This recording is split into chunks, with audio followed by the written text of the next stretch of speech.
दोस्तों कहते हैं कि मन इतना चंचल होता है कि यदि वह नियंत्रण में न रहे तो व्यक्ति अशांत महसूस करने लगता है। ये अशांति मन में एक पल में आने वाले सैकड़ों सवालों के कारण होती है और यह अशांति तब तक बनी रहती है जब तक कि व्यक्ति को मन में चल रहे सवालों का जवाब नहीं मिल जाता। ऐसे में तो यही लगता है कि मन को शांत रखना बेहद जरूरी है।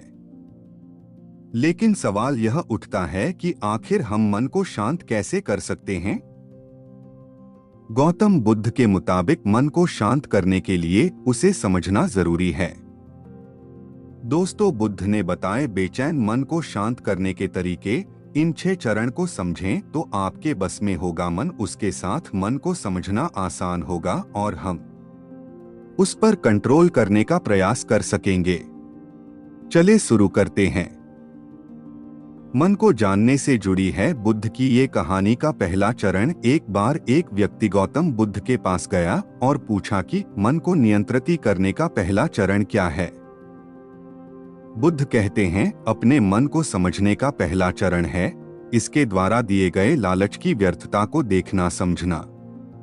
दरअसल जब मन अशांत होता है तो कई तरह के लालच देता है और जिसने मन द्वारा दिए इन लालचों को पहचान लिया, समझ लो कि उसने मन को समझने का पहला चरण समझ लिया। फिर व्यक्ति बुद्ध से पूछता है कि लेकिन हमें यह कैसे पता चलेगा हमारा मन हमें लालच दे रहा है और वह लालच व्यर्थ है? इसका जवाब देते हुए बुद्ध कहते हैं, अनुभव से मनुष्य मन के लालच से जिस कार्य को अतिपूर्वक करता है उसमें उसे हानि ही होती है और हानि के बाद ही उसे अनुभव होता है। जैसे जिसने वास्तव में यह देख लिया कि नशा करना केवल दुख है, वह नशा मुक्त होना शुरू कर देगा। वहीं जिसने जान लिया कि से खुद का नाश होता है, वह ईर्ष्या से मुक्त हो जाएगा। मन को समझने का यही पहला चरण है। मन को जानने का दूसरा चरण व्यक्ति बुद्ध से पूछता है, यदि व्यक्ति पहले चरण से यह जान जाता है कि वह मन द्वारा दिए लालचों के कारण दुखी है, तो फिर दूसरा चरण क्या है? बुद्ध कहते हैं, खोज पर निकलना। दूसरे तारीखों के लिए ऐसे व्यक्ति की खोज पर निकलना होगा जो पहले ही अपने मन को जानकर इससे मुक्त हो चुका है। दरअसल एक ऐसा ही व्यक्ति तुम्हारा मार्गदर्शन कर पाएगा। मन को डोट जानने का तीसरा चरण व्यक्ति कहता है कि लेकिन ऐसे व्यक्ति की पहचान कैसे होगी? बुद्ध कहते हैं, यही तीसरा चरण है। सुनना ही अपने मन को समझने का तीसरा चरण है। व्यक्ति कहता है, क्या इसे देखकर पता नहीं किया जा सकता? बुद्ध कहते हैं, देखने में कोई व्यक्ति बहुत शांत और अच्छा लग सकता है, लेकिन उसके मन के भीतर क्या है यह उसके शब्दों से ही पता चल सकता है।